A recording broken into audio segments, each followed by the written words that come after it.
클럽에서 댄서로 일했던 진가이는 홍콩의 고급 오션뷰 아파트에서 살고 있었습니다.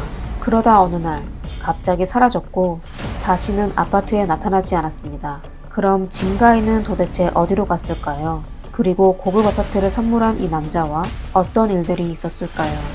또 이 남자는 왜 진가이가 사라진 후 그녀의 집을 계속 드나들었을까요? 과연 진가이는 살아있을까요? 또 경찰은 어떻게 이 사실을 밝혀냈을까요? 안녕하세요. 미스터리 수사국입니다. 오늘은 화려한 홍콩에서 일어난 사건을 소개해드리겠습니다. 2012년 1월의 어느 날 중국 선전에서 홍콩으로 가는 항구에서 한 남자가 걱정스러운 얼굴로 인파를 따라 통관을 기다리고 있었습니다. 다른 사람들의 여유로운 표정과 달리 그는 아주 초조해 보였는데요. 낯선 홍콩에서 어떻게 하면 실종된 여동생을 찾을 수 있을지 그 걱정뿐이었습니다. 이 사람의 이름은 진군이라고 하며 그의 여동생의 이름은 진가이입니다. 그들은 어릴 때부터 중국 수찬에서 함께 자라 사이가 아주 좋았습니다. 진가이는 어려운 가정 형편에서 초등학교만 졸업하고 학업을 그만두게 되었습니다. 그리고 17살 때 고향을 떠나 선전으로 일을 하러 갔습니다. 그러다 2006년 20살 무렵에 진가이는 선전에서 일하다가 중국으로 화물을 배달하는 홍콩의 화물기사를 만나게 되었는데요.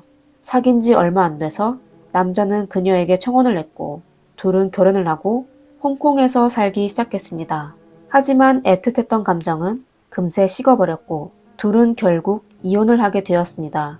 이혼 후 학력도 친척도 친구도 없었던 진가이는 고향으로 돌아가지 않고 홍콩에서 혼자 살기로 했습니다. 번화한 홍콩이 자신의 후진 고향보다는 훨씬 좋았기 때문이죠. 진가이는 반드시 홍콩에 남아 우월한 생활을 하리라 다짐했습니다. 하지만 아르바이트를 해서 돈을 번다는 건 결코 쉽지 않았습니다. 갓 20살이 넘은 진가이는 그 당시 가장 빨리 돈을 벌 수 있는 클럽 댄서를 선택하게 되었습니다. 진가이의 키는 161cm에 불과했지만 몸매는 아주 좋았습니다. 그리고 말솜씨가 아주 좋아 모든 손님들이 그녀를 애워싸고 있었죠. 얼마 안 돼 그녀는 클럽 여왕이 되었습니다. 진가이는 점차 홍콩 생활에 적응해갔고 동료 자매들과 다양한 분야의 손님들을 알게 되었습니다. 그러다 최근 얼마 전부터 진가이의 친구가 갑자기 그녀와 연락이 안 된다며 경찰에 실종 신고를 했는데요. 경찰은 둘은 가족이 아니기 때문에 신고를 할 수 없다고 거절했습니다. 친구는 할 수 없이 진가이의 친오빠인 진군에게 연락을 했고 그제서야 진군은 여동생이 한동안 집으로 전화를 하지 않았다는 것을 깨달았습니다. 진군은 바로 홍콩으로 날아가 여동생을 찾기 시작했지만 아무런 단서도 없이 홍콩에서 사람을 찾는다는 게 참 쉽지 않았습니다. 진군은 바로 경찰서로 달려가 실종 신고를 했고 그 당시 이미 진가이의 친구가 신고한 지 3개월 후였습니다. 진가이의 실종은 마침내 입건되어 조사가 시작되었습니다. 경찰은 실종자 진가이의 정보를 홍콩 실종 사건에 등록하여 거리 순찰을 강화하며 또 경찰을 파견하여 그녀가 일하고 있던 장소와 생활했던 곳에 가서 조사했습니다. 그들은 또 그녀의 친구, 동료와 클럽의 단골 손님들까지 방문하며 수사를 진행했지만 여전히 아무런 단서를 얻지 못했습니다. 그리고 또 다른 경찰은 진가이가 거주했던 타오다 화원의 CCTV에 수사의 초점을 맞추었습니다. 타오다 화원은 홍콩의 대형 고급 아파트 단지인데요. 진가이는 이동에 살고 있었습니다. 아파트 단지는 쇼핑몰과 지하철역까지 가까웠으며 일부 앞줄에 사는 고층 주민들은 바다 풍경도 볼 수 있었습니다. 이런 고급 아파트는 관리해주는 전문 관리실이 있었습니다. 그리고 보안상 입주민은 전용 스마트키를 이용해 지하 로비문이나 플랫폼 문을 열어야 했습니다. 건물마다 한 명의 경비원이 근무하는 것 외에 아파트 단지 내 곳곳에도 CCTV가 설치돼 있었죠. 특히 그녀가 살고 있는 아파트에는 24시간 경비실까지 있었습니다. 경찰은 바로 아파트의 CCTV에서 단서를 발견하게 되었습니다.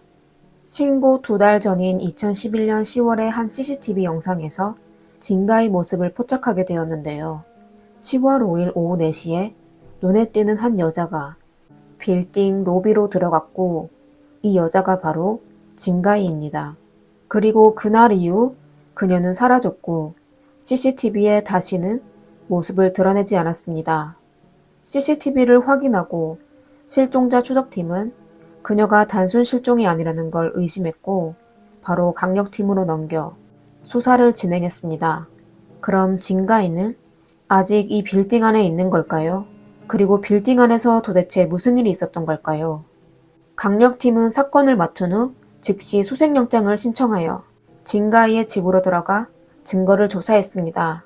집에 들어가자 경찰은 깜짝 놀랐습니다. 그녀의 집은 모두 새로 도배되어 있었고 바닥도 새로 깔려 있었으며 심지어 가구들도 다 옮기고 없었습니다. 집은 마치 새 집처럼 깨끗했고 경찰은 그 어떤 다툰 흔적조차 발견하지 못했습니다. 하지만 수사팀은 세면대 배수관에서 머리카락 3가닥을 찾아냈고 확인 결과 바로 실종된 진가이의 머리카락이었습니다. 이를 발견한 경찰은 내심 더욱 불안해졌습니다.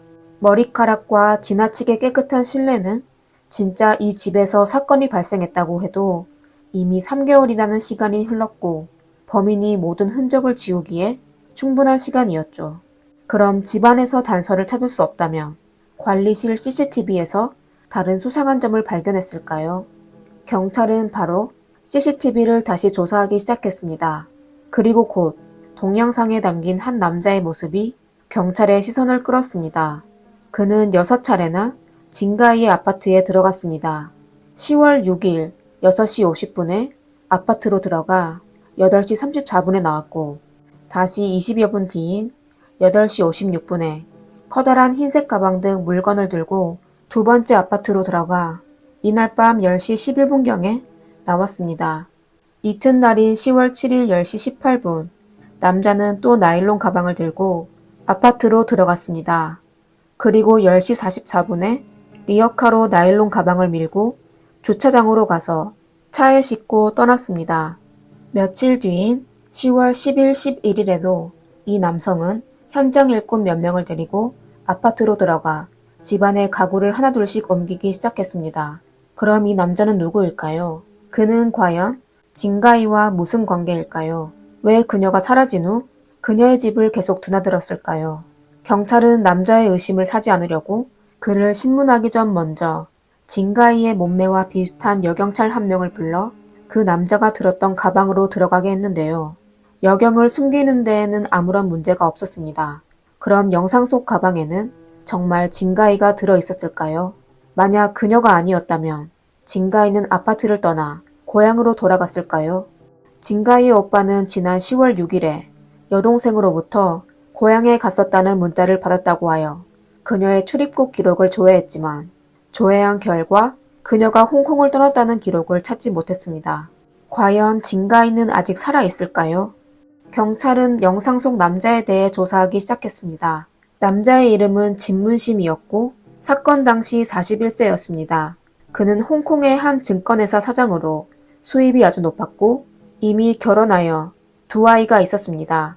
경찰은 진문심과 진가이의 관계가 아주 예사롭지 않다는 걸 발견하였어요.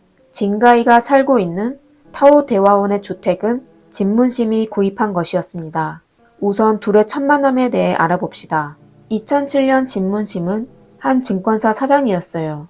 어느 날 저녁 그는 친구와 함께 침사추이의 한 클럽으로 놀러갔고 바로 이곳에서 클럽 여왕 진가이를 만나게 됐으며 그녀에 대한 인상이 깊었습니다. 이후 두 사람은 썸을 타다 결국 선을 넘는 행동까지 하게 되었는데요.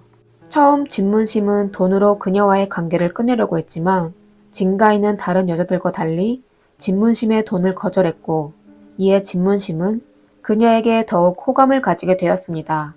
원나잇으로 만나 결국 둘은 연인관계로 발전하였습니다.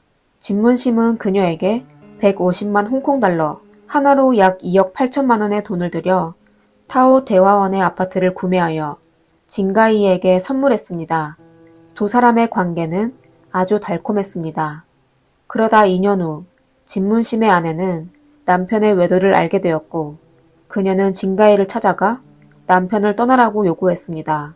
그 후로부터 두 여자의 전쟁이 시작되었고 진문심의 아내는 남편을 가정으로 돌아오게 하기 위해 2차례나 목숨을 끊으려고 했습니다.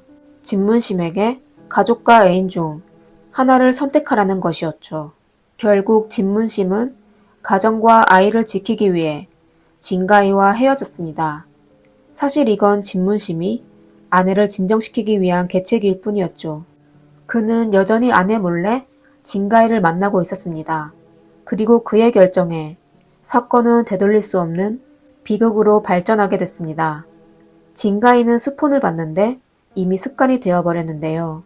불륜 사실을 들키고 나서 진문심은 그녀와 만나는 횟수를 줄였을 뿐만 아니라 그녀에게 주는 돈도 줄어들었습니다. 이로 인해 진가이는 그에게 불만을 품고 점차 갈등이 생기게 되었습니다. 두 사람은 돈과 감정 문제로 자주 싸우게 되었습니다. 그리고 둘의 사랑도 점점 식어갔죠. 진문심은 더 이상 싸우기 싫었고 앞으로 만남을 줄이자고 했습니다. 진문심의 얘기를 들은 진가이는 충격에 빠져 술을 마셔 고통을 피하려고 했습니다. 그녀에게 문제라도 생길까봐 계속 만나기로 약속은 했지만 둘은 여전히 사소한 문제로 다투었고 심지어 진가이는 진문심을 때리기까지 했습니다. 2011년 9월 진가이는 창문으로 올라가 밖으로 뛰어내리려고 했습니다. 다행히 진문심이 그녀를 막았고 일은 더 커지지 않았지만 진문심은 그제서야 진가이에게 정신적으로 문제가 생겼다는 것을 알고 그녀를 데리고 심리상담을 받으러 갔습니다. 그녀는 심각한 우울증을 앓고 있었습니다. 치료를 받는 동안 그녀는 의사에게 자신의 속마음을 털어놓았는데 알고 보니 그녀는 돈을 보고 진문심과 사귀게 되었지만 그 후 그를 진짜로 사랑하게 되었다고 했습니다. 그녀는 심지어 진문심과 결혼하겠다는 생각까지 했습니다. 하지만 그 꿈은 진문심의 아내에 의해 깨지게 되었는데요. 그렇다면 진가이의 우울증으로 인해 스스로 목숨을 끊은 걸까요? 경찰은 그녀의 친구로부터 그녀의 속사정을 들었습니다. 서찬에 있는 그녀의 고향집은 많이 가난했고 클럽에서 번 돈을 모두 집으로 보내야 했습니다.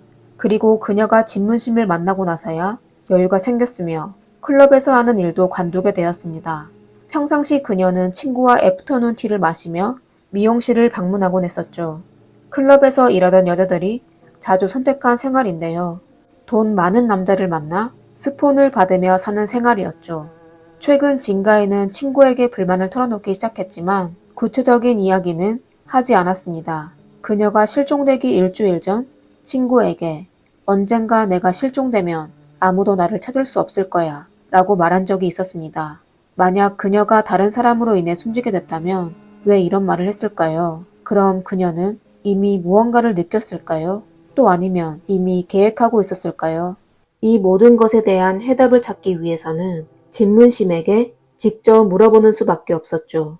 유명 증권회사 사장인 그는 법 앞에서는 일반인과 같았습니다. 증거가 나오기 전에 경찰은 여전히 정상적인 절차로 진문심을 경찰서로 불러 신문하였습니다. 진문심의 진술에 따르면 그와 진가이는 불륜 관계였습니다. 그러다 그의 아내가 둘의 관계를 알게 되었고 10월 6일 밤에 진가이를 찾아가 헤어지라고 했습니다. 이후 진가이는 진문심이 구매한 집을 돌려주기로 했고 아파트를 나와 다른 살 곳을 찾았습니다. 진문심은 아파트를 나와 집으로 돌아갔습니다. 그는 돌아가는 길에 집을 새놓을 바에는 새로 인테리어를 해야겠다고 생각했습니다. 그는 장갑, 공구함, 탈취제, 4롤의 비닐봉투와 대형 진공백을 구매하기 위해 근처 상점에 갔습니다. 그리고 그는 다시 아파트로 돌아가 자신의 개인 소지품을 싸들고 떠났다고 했습니다. 그의 말에 따르면 그는 집을 정리하기 위해 앞전에 얘기한 물건을 구매했다고 했습니다. 진공봉투는 잡동사니를 담는 데 쓰였고 진가이의 유화를 감싸는 데 사용됐다고 했습니다. 그리고 탈취제는 진가이가 평소 술을 자주 마셔 술 냄새를 제거하기 위해 구매했다고 했습니다. 하지만 사실 유화는 인테리어 작업자가 그림을 예쁘다며 가져간 것이었습니다. 그리고 그 4개의 비닐봉지도 유화를 넣지 않았어요. 구체적으로 어디에 사용됐는지 그는 얘기하지 않았습니다. 그리고 다음날 그는 다시 아파트로 돌아와 자신의 물건을 가져가기로 했습니다. 그날 그가 방 안으로 들어갔을 때 진가이는 자고 있었어요. 그리고 바닥에는 깨진 물건들이 널려 있었습니다. 그는 감히 진가이를 깨우지 못하고 자기 물건만 챙기고 떠났다고 말했습니다. 그리고 나일론백에 들어있는 건 몇 박스의 와인 상자인데 너무 무거워 수레를 빌려 끌고 갔다고 했습니다. 며칠 뒤인 10월 10일에 그는 다시 아파트를 찾아갔지만 진가이를 만나지 못했으며 방 테이블 위에 진가이가 남긴 방 카드만 발견하였습니다. 그래서 그는 진가이가 이사를 갔다고 생각하고 리모델링을 시작했습니다. 경찰은 진문심의 말에서 많은 의문점을 발견했습니다.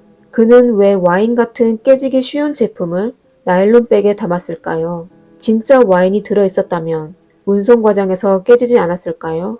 그의 말은 곧 경찰의 의심을 샀습니다. 그들은 진문심이 진가이를 숨지게 하고 그녀를 없애고 또 사람을 불러 방 안에 흔적을 지운 거라고 생각했습니다. 하지만 모든 건 추측일 뿐 사실 아무런 중요한 증거도 수집하지 못했습니다. 유일한 단서는 진문심의 곁에서 발견한 진가이의 핸드폰이었습니다. 10월 6일 진가이의 오빠는 그녀로부터 문자 메시지를 받았고 문자 메시지는 진가이가 중국 대륙으로 돌아간다는 내용이었지만 출입국 기록에는 그녀가 홍콩을 떠났다는 기록이 없었습니다. 경찰은 이 문자 메시지가 사실 진문심이 보낸 것임을 밝혔으며 또 그가 사무실 유선전화로 진가이의 휴대폰에 전화를 걸어 자신이 그녀를 찾고 있다는 걸 꾸며냈습니다. 진문심이 생각하지 못했던 건 그의 사무실 유선전화에는 자동 녹음 기능이 있었는데요. 진가이의 휴대폰에서 울리는 벨소리도 녹음이 됐습니다. 휴대폰이 당시 진문심의 곁에 있었다는 걸 증명하였죠. 이로 인해 경찰은 진문심이 범인이라는 걸 확신했습니다. 그럼 진가이는 진짜 숨졌을까요? 아니면 그녀는 어디에 있을까요? 결국 경찰은 진실을 밝힐 수 있을까요? 2011년 1월 진가이의 오빠 진구는 경찰에 실종 신고를 했습니다. 2012년 4월 24일 진문심은 체포되었습니다. 1년 남짓한 시간 동안 경찰은 수많은 노력을 했지만 피해자를 찾지 못했습니다. 그리고 진문심은 자기가 사람을 해쳤다는 사실을 부인했고 결국 아무런 증거가 없어 경찰은 그를 석방시켜야 했습니다. 진문심이 진가이의 휴대폰을 가지고 문자 메시지를 보냈다는 단서가 경찰이 밝혀낼 때까지였죠. 2014년 3월 진문심은 다시 체포됐습니다. 이번에 그는 침묵으로 사람들을 대했습니다. 2015년이 되자 사람들은 기괴하게 사라진 여자와 범행을 인정하지 않는 범인에 대해 관심을 가지기 시작했습니다. 숨진 사람도 보이지 않고 증인도 없고 범인의 고백도 없는 홍콩 최초의 산모 사건을 경찰은 결국 어떻게 범인의 죄를 확보했을까요? 2015년 8월 판사는 강력한 기타 증거, 문자 메시지와 범죄 도구 구매 등을 근거로 하여 비록 숨진 진가이를 찾지 못했지만 진문심이 진가이를 숨지게 하고 또 숨진 그녀를 불법으로 처리한 거로 판단하여 그에게 무기징역을 선고하였습니다. 그때 홍콩은 이미 극형을 폐지한 지 오래됐을 때였죠. 2017년 7월 진문심은 항소를 진행하였습니다. 그의 변호인은 진가이가 숨졌다는 증거물이 없으면 그녀가 세상을 떠났다는 걸 증명할 수 없다고 주장했습니다. 그렇게 진문심은 6년 동안 계속 자신의 무죄를 변호해왔지만 사실 그의 인생은 이미 완전히 망가졌습니다. 그가 지키려 했던 명예와 지위는 이미 무너진 지 오래였고 아내도 그와 이혼하고 아이를 데리고 떠났습니다. 그제서야 그는 이미 모든 것을 잃었다는 걸 깨닫게 되었습니다. 수년간의 마음고생으로 그는 아주 비참해 보였습니다. 그러다 2017년 사건 재심 중 진문심은 갑자기 경찰에게 자신의 범행을 자백했습니다. 그는 울면서 경찰에게 가슴 깊이 숨겨둔 비밀을 진술하기 시작했습니다. 2011년 10월 6일 그날 밤 진문심은 진가이에게 헤어지자고 통보했습니다. 그의 말을 듣게 된 진가이는 갑자기 감정이 격해지며 심지어 진문심을 때리기도 했습니다. 진문심은 그녀를 안정시키려다 실수로 그녀를 숨지게 했습니다. 진문심은 너무 무서웠고 이 모든 것이 공개되면 사업이든 가정이든 전부 사라질 것 같아 매우 두려웠습니다. 진문심은 감히 경찰에 신고하지 못하고 고민 끝에 숨진 진가이를 처리하기로 결정했습니다. 그는 편의점 근처에서 공구를 구매했지만 사건 당일 승용차를 운전하지 않아 할 수 없이 다음 날에 처리하게 되었습니다. 사건 발생 이튿날 그는 더 큰 나일론 가방을 들고 가서 진가이를 넣은 후 카트로 아래층으로 옮겨 승용차에 싣고 현장을 떠났습니다. 진문심은 승용차를 운전하여 사이공의 한 쓰레기장으로 가서 주위를 둘러보다가 사람이 없는 것을 확인한 뒤 나일론 가방을 쓰레기통에 버렸습니다. 그리고 그 나일론 가방은 다시 발견되지 않았습니다. 도대체 어디로 갔는지 아무도 몰랐습니다. 또 이로 인해 범인이 탈출할 뻔했었죠. 사건은 마침내 결말을 짓게 됐습니다. 진문심은 여러 번 자신이 정당방위하기 위해 실수로 진가이를 숨지게 한 거고 고의적으로 그녀를 해치려고 한 게 아니라며 보다 가벼운 판결을 원했지만 법원에서는 그가 사람을 해친 뒤 숨진 피해자를 쓰레기장으로 버렸으며 또 피해자가 살아있는 것처럼 꾸며 진문심의 행동이 매우 고의적이라고 판단해 법원은 결국 진문심에게 상해죄로 무기징역을 선고하였습니다. 사건은 이렇게 종료되었습니다. 한 남자와 여자의 불륜관계는 비참한 결과를 낳았는데요. 이번 사건을 되돌아봅시다. 진가이가 한 남자의 스폰을 받아들일 때부터 그녀는 다시 되돌릴 수 없는 길을 선택한 것이었습니다. 그녀는 진정한 사랑을 하게 됐다고 생각했지만 사실 그냥 거래일 뿐이었습니다. 그녀가 울며불며 매달릴 때 남자는 그녀를 쫓아내고 싶었습니다. 하지만 그녀는 자신의 상황을 파악하지 못하고 결국 그로 인해 자신의 인생을 망쳤습니다. 진문심은 처음부터 잘못을 했고 가족을 배신하고도 뉘우치지 않았고 가족과 애인 사이를 맴돌았습니다. 사랑하는 두 여자와 자신을 동시에 고통스럽게 했으며 결국 내연녀를 다치게 했을 뿐만 아니라 자신의 앞날과 행복했던 가정도 망쳤습니다. 감정을 우습게 여긴 사람은 결국 모두 비참한 결말을 낳게 되죠. 오늘의 사건은 여기까지입니다. 여러분은 이 사건에 대해 어떻게 생각하시나요? 댓글로 남겨주세요. 이상 미스터리 수사국이었습니다. 다음 영상에서 뵙겠습니다. 감사합니다. 따스한 햇볕이 바닥에 살포시 뿌려지며 아리코의 얼굴을 가볍게 비춰줍니다. 소녀는 바닥에 누워 심한 고통을 견디며 눈을 살짝 뜨고 창밖을 멍하니 바라봅니다.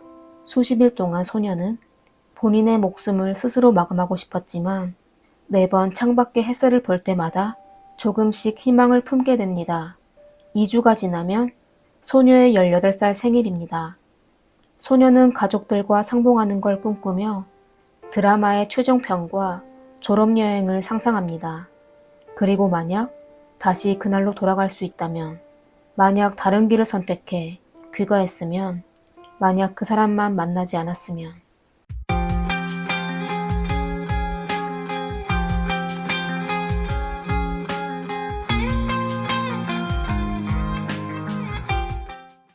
안녕하세요. 미스터리 수사국입니다. 오늘은 일본을 충격에 빠뜨리게 한 사건을 소개해드리겠습니다.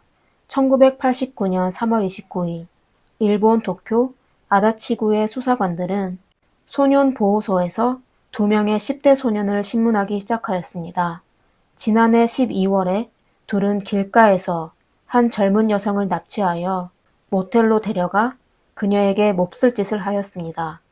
경찰은 소년의 집에서 여성 속옷을 발견하게 되어 피해자가 한 명만 있는 게 아닌 것 같아 그들에 대해 다시 신문하기 시작하였습니다. 미야노 히로시는 고개를 숙이며 주먹을 쥐고 있었는데 아주 불안해 보였습니다. 경찰은 그가 무언가를 숨기고 있는 것 같아 일부러 "넌 어떻게 사람을 숨길 정도로 대할 수 있냐?" 라고 말했습니다. 그냥 떠보는 질문이었는데 미야노 히로시는 갑자기 더욱 불안해했습니다. 그는 친구 오구라가 그들이 저지른 범죄를 자백한 줄 알고 인상을 찌푸리며 고개를 더욱 깊숙이 숙이며 심지어 몸까지 부들부들 떨었습니다. "죄송해요. 제가 그 친구를 숨지게 했어요." 미야노 히로시는 아주 작은 목소리로 자백하기 시작했습니다. 이튿날 경찰은 그의 진술에 따라 수십 킬로미터가 떨어진 현장으로 달려가 쓰레기장에서 거대한 휘발유 철통을 찾아냈습니다. 철통은 300kg에 달했는데요. 안에는 콘크리트로 가득했고 뚜껑은 테이프로 감겨져 있었습니다.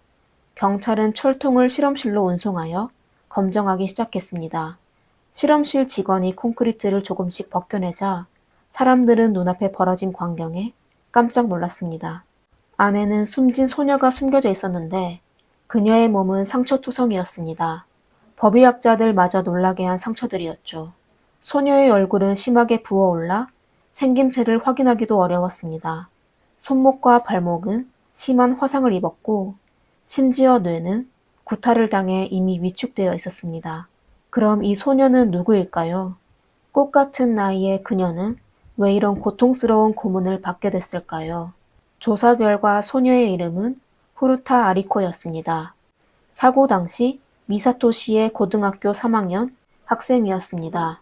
그녀는 평범한 가정에서 태어나 부모님, 오빠, 그리고 동생과 같이 부유하진 않았지만 행복하게 살고 있었습니다. 일찍 철이 든 그녀는 집에 부담을 주기 싫어 대학 진학을 포기하고 플라스틱 금형 공장에서 아르바이트를 시작했습니다. 그리고 아리코는 고등학교에서 졸업하면 전자회사에 입사를 계획하고 있었습니다. 행복한 미래가 바로 다가올 것만 같았죠. 하지만 1988년 11월 25일 한 건의 사고로 모든 게 날아가게 됐습니다. 그날 저녁 아리코는 퇴근 후 자전거를 타고 집으로 향했습니다. 그녀가 매일 가던 길이었어요. 해가 지게 되면 조금 어두운 길이었지만 계속 다니다 보면 괜찮았습니다. 그날은 아리코의 어머니의 생일이어서 아리코는 평상시보다 자전거를 빨리 탔습니다. 바로 이때 한 대의 오토바이가 그녀의 곁을 지나가며 아리코가 반응하기도 전에 그녀의 옆구리를 차서 길가의 도랑에 넘어뜨렸습니다. 아리코가 힘들게 일어서려고 할 때 누군가 뒤에서 그녀를 받쳐줬습니다. 아리코가 고개를 돌리자 한 10대 소년이 걱정하는 표정으로 그녀를 바라보고 있었습니다. 괜찮아? 아까 걔네 동네 불량배들인데 날 위협한 적이 있어. 걔네 아마 좀 있으면 돌아올 것 같아. 여기 위험하니까 빨리 가자. 내가 데려다 줄게. 라고 하였습니다. 아리코는 가슴이 약간 답답하고 온몸이 아파 조금 쉬고 싶었지만 소녀는 이미 그녀의 자전거를 세워놓고 그녀에게 따라오라고 재촉했습니다. 아리코는 할 수 없이 그를 따라가게 됐습니다. 두 사람은 같이 걸으며 수다를 떨었습니다. 나이대가 비슷했던 둘은 학교 생활과 가족, 취미 생활까지 얘기했습니다. 소녀는 키가 작았지만 성격이 좋고 또 착해 보였습니다. 어느새 두 사람은 수백 미터를 걸어 어느 창고 부근에 도착하게 됐습니다. 소녀는 갑자기 발걸음을 멈추며 입을 다물었습니다. 왜? 아리코는 의아해하며 물었습니다. 그러자 소녀는 갑자기 기괴하게 웃기 시작했습니다. 네가 이렇게 쉽게 따라올 줄은 몰랐네. 솔직히 얘기해줄게. 사실 오토바이 탄 애랑 나랑은 같은 편이야. 살고 싶으면 내 말 잘 들어야 할 거야. 이때까지 아리코는 이 소년이 현지에서 유명한 불량소년 미야노 히로시라는 걸 모르고 있었습니다. 사건 당시 그는 18세였으며 부유한 가정에서 태어났습니다. 평상시 부모가 너무 바빠 그는 할아버지 할머니의 손에서 자랐습니다. 어려서부터 부모의 사랑을 못 받아서인지 그의 성격은 점점 나빠지게 됐습니다. 그는 또 어릴 적부터 유도를 배워 싸움질도 꽤 잘했습니다. 1988년 미야노는 고등학교를 중퇴하고 개경회라는 조직을 만들어 퇴학 청소년 7, 8명을 모아 범죄를 저지르기 시작했습니다. 그뿐만 아니라 미야노는 불법약품에 중독되어 매일같이 허상에 빠지게 됐었죠. 최근 조직원들은 더욱 거만해져서 강도짓에 그치지 않고 여학생을 납치하여 몹쓸 짓까지 해왔습니다. 불과 바로 2주 전에 그들은 똑같은 방식으로 한 명의 소녀를 호텔로 데려가 여러 명이 같이 그녀와 강제로 관계를 맺었습니다. 미야노의 협박에 겁먹은 아리코는 보복당할까 두려워 그의 말에 복종하게 됐습니다. 9시 50분 미야노는 그녀를 택시에 태워 호텔로 데려가 그녀에게 몹쓸 짓을 했습니다. 미야노의 계획대로라면 그녀를 집으로 보내면 끝이었습니다. 하지만 아리코는 불행하게도 오구라 조우를 만나게 됐습니다. 이 사람이 나타난 후 사건은 되돌릴 수 없게 발전하였습니다. 오구라 조는 개경회의 주요 인물인데요. 미야노와 사이가 아주 좋았습니다. 그리고 그가 바로 오토바이를 타고 아리코를 공격한 사람이었죠. 그의 집안은 조금 복잡했습니다. 부모가 오래전에 이혼하여 그는 누나와 어머니와 함께 살고 있었습니다. 그리고 그의 어머니는 술집을 운영하는 마담이었습니다. 오그라는 키가 크며 싸움질도 잘했습니다. 조직에서 미야노 다음의 자리를 차지했었죠. 그날 저녁 미야노가 오그라에게 전화하여 아리코를 협박하고 겁탈한 과정을 의기양양하게 이야기하며 그녀를 집으로 보내려고 했습니다. 하지만 오구라는 미야노를 막으며 자기가 올 때까지 기다려달라고 했습니다. 알고 보니 오구라와 아리코는 중학교 때 아는 사이였습니다. 오구라가 아리코에게 고백을 했었는데 거절당했었죠. 좋아하는 사람에게 거절당하게 되자 오구라는 그녀를 미워하기 시작했습니다. 다시 아리코를 만나게 된 그는 당연히 기회를 놓치지 않았습니다. 다음 날 이른 아침 오구라는 같은 조직의 친구 와타나베 키요시와 같이 근처 공원으로 가 미야노를 만나러 갔습니다. 3명의 불량 소녀는 아리코의 가방을 열어 그녀의 집 주소를 찾아냈습니다. 그리고 그녀에게 만약 도망치거나 경찰에 신고하면 그녀의 가족을 전부 숨지게 할 거라고 협박했습니다. 그리고 그들은 아리코를 한 저택의 2층으로 데려갔습니다. 그곳은 하노부 바르다의 집이며 또 개경회의 모임 장소이기도 했습니다. 아리코는 소년들에게 순종하기만 하면 집으로 돌아갈 수 있다고 생각했지만 결국 그들은 그녀를 다시 집으로 돌려보내지 않았으며 공포의 41일이 시작됐습니다. 11월 28일 미야노는 몇 명의 부하들에게 전화하여 좋은 걸 보여주겠다고 말했습니다. 그날 저녁 7, 8명의 10대 애들은 하타노부 하루의 집에 모여 소녀를 고문하기 시작했습니다. 그로부터 그들은 낮과 밤을 가리지 않으며 아리코를 괴롭히기 시작했습니다.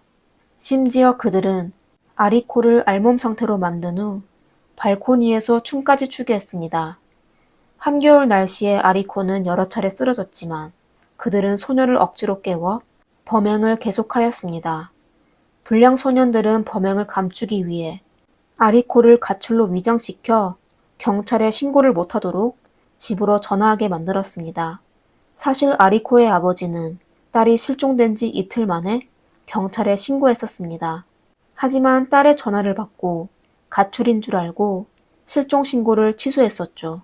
사람들은 아리코가 왜 집주인인 하타노부 하루의 부모에게 구조 요청을 하지 않고 탈출하지 않았냐고 궁금해했습니다. 당시 16살인 하타노부 하루는 부유한 가정에서 태어났습니다. 그는 어릴 적부터 아버지의 폭력 속에서 자라 부모와 관계가 썩 좋지 않았습니다. 사춘기가 되자 그는 부모를 증오하게 됐고 복수까지 마음먹었습니다. 심지어 어머니를 향해 의자를 던진 적도 있어 그의 부모는 하타노부 하루에게는 간섭하지 않았으며 큰아들에게만 관심을 두기 시작했습니다. 사실 아리코가 납치된 지 얼마 되지 않아 하타노부 하루의 어머니가 이 사실을 알게 됐습니다. 처음 그녀는 아리코가 본인의 집에 있는 걸 의아해하며 아리코에게 빨리 집으로 가라고 말했습니다. 하지만 아들이 여자친구라고 둘러대며 신경 끄라고 하자 별로 신경 쓰지 않았습니다. 그러다 일주일이 지나고 하타노부 하루의 어머니는 아리코가 계속 떠나지 않아 의심되어 아리코의 나이, 학교, 그리고 집 주소를 알아내 소녀의 집으로 연락하였습니다. 수화기 너머로 아리코의 어머니의 목소리가 들렸습니다. 누구세요? 그녀의 목소리를 듣게 된 하타노부 하루의 어머니는 망설이기 시작하였습니다. 그녀는 본인의 아들이 못된 짓을 했다는 사실을 알고 있었습니다.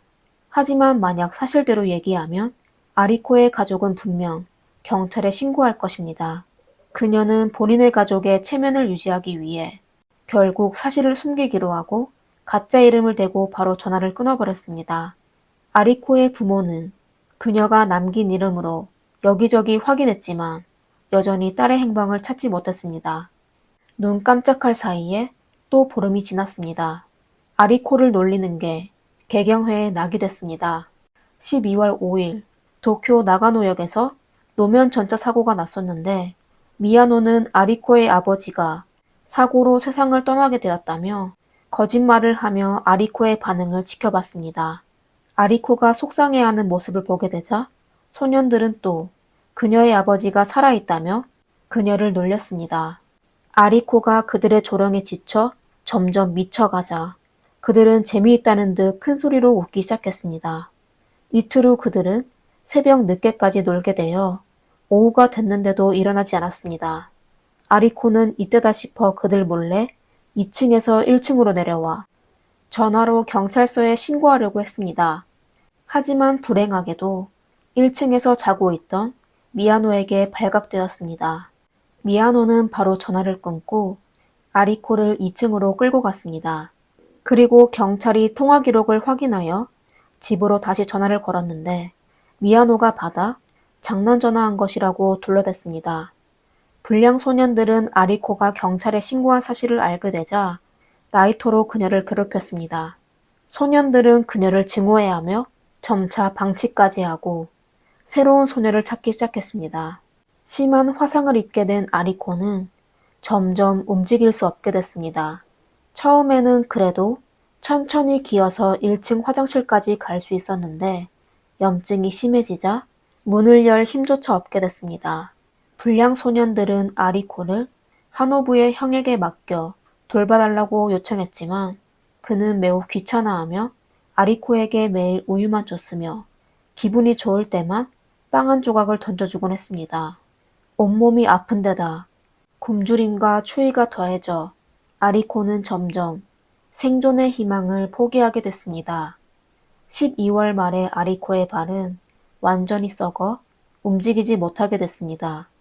아리코는 할 수 없이 대소변을 우유팩으로 해결해야 했습니다. 짐승보다 못한 소년들은 악취를 못 참겠다며 그녀를 더욱 못살게 굴고 심지어는 함께 모여 아리코를 어떻게 하면 좋을지 상의까지 했습니다. 1989년 1월 4일 아리코가 감금된 지 40일이 됐습니다. 이날 아침 미야노는 도박에서 돈을 잃게 되어 기분이 아주 나빴습니다. 그는 조직원 몇 명을 불러 아리코를 찾아가 화풀이하기로 하였습니다. 그들은 미야노 히로시, 오구라조, 하노부 하루, 그리고 카즈 와타나베 요시였는데요. 아리코를 2시간 동안이나 잔인하게 괴롭혔습니다. 구타가 끝난 후 그들은 끈으로 아리코의 발목을 묶어놓고 떠났습니다. 그리고 그날 오후에 불쌍한 아리코는 4평밖에 안 되는 침실 바닥에서 혼자 외롭게 숨지게 됐습니다. 그녀는 사람들이 상상할 수 없을 만큼의 고통을 겪고 영원히 17살에 머물게 됐습니다. 이튿날 아침 소년들은 숨진 아리코를 철통에 넣어 시멘트로 가득 채운 뒤 차로 도쿄만으로 가져가 한 쓰레기장에 버렸습니다. 그곳은 잡초가 무성하고 버려진 가전제품이 잔뜩 쌓여 있어 철통은 사람들의 눈에 전혀 띄지 않았습니다.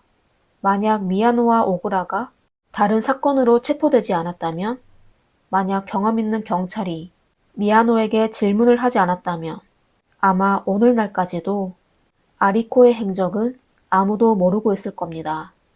1989년 봄, 사건에 관련된 7명의 소년은 전부 체포되었습니다. 심사 끝에 미야노 히로시, 오구라조, 하노부 하루와 카즈 와타나베 요시가 주범으로 확정되어 소년 법원에서 도쿄지방법원으로 넘겨지게 됐습니다. 검찰은 자유방해, 고문, 불법 구금, 고의상해, 시신유기 등의 혐의로 4명의 청소년을 기소하였습니다. 도쿄지방법원에서는 처음으로 공개재판을 진행했는데요. 4명의 범죄자는 전부 범행을 자백하였습니다. 하지만 오구라와 와타나베의 변호사는 그들은 그냥 아리코를 다치게 했지 숨지게 하려고 한 건 아니라고 주장했습니다. 또 미야노 또한 형을 줄이기 위해 바로 말을 바꾸어 고의로 숨지게 한 건 아니고 실수였다고 주장했습니다. 4명의 용의자는 고의상해죄로 기소되었습니다.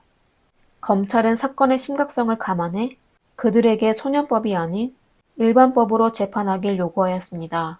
그리고 그 당시 일본 여론도 사형의 목소리가 커졌습니다. 하지만 법원에서는 여전히 일본 소년법에 따라 청소년을 보호하고 교화하려는 의도로 결국 미야노에게 유기징역 17년을 선고하였습니다. 나머지 3명에 대해서는 전부 10년 이하인 유기징역을 선고하였습니다. 검찰 측은 형량이 너무 가볍다고 항소하였지만 결국 2심에서 미야노 히로시에게만 17년에서 20년의 유기징역을 선고하였습니다. 검찰 측은 공공심판에서 아래와 같은 말을 한 적이 있었습니다. 이번 사건은 범죄 역사상 보기 드문 가장 악독한 범행입니다. 가해자의 범행 동기를 고려할 필요가 없습니다. 고문 정도는 사람들의 상상을 완전히 초월했습니다. 이런 가혹한 표현도 일본 형사사건 중 아주 드물었습니다. 40년 가까이 되는 오늘날에도 각 나라에서 소년법에 대한 논쟁이 멈추질 않습니다. 미성년 범죄자의 나이가 점점 어려지는 시대에 소년법은 가해자에 대한 보호와 피해자에 대한 방치로 변질되고 있습니다. 그리고 얼마나 많은 앞날이 창창한 소녀 소년들이 제2의 후루타 아키코가 될 것이고 또 제2의 미야노 히로시가 될까요? 참으로 많은 생각이 들게 합니다.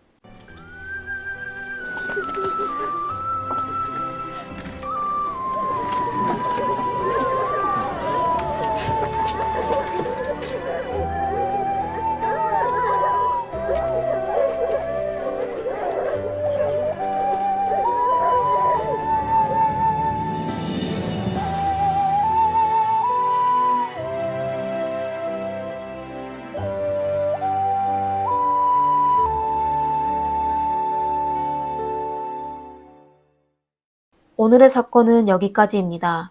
이번 사건에 대해 여러분은 어떻게 생각하시나요? 댓글로 남겨주세요. 재미있게 보셨다면 좋아요와 구독 부탁드리겠습니다. 미스터리 수사국입니다. 감사합니다.